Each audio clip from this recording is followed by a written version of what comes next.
Men endi ochig'ini aytaveraman.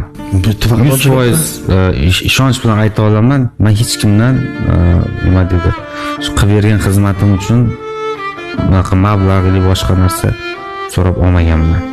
Lekin bitta narsa bor menda, iltimosda qilib turaman. Masalan, kuni kecha Yangiyo'l shaharida bir oilamiz, bir ayol 3 ta qizi bilan qolib ketgan, qishlik kiyimi yo'q ekan, 3 ta qiz. Yetim desa ham bo'ladi. Tadbirkor bittasini ishi bitganda kelaverdi oldimga, keyin aytdim, "Mana shu 3 ta yetimga dedim, kurtka olib ber dedim. Agar rozi bo'lsang, men roziman. Xohlasang shu, misol uchun.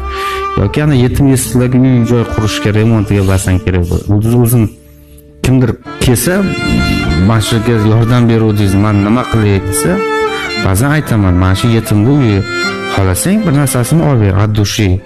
Lekin yarim gram agar og'irli joyi qilsa, umuman kerak emas deyman.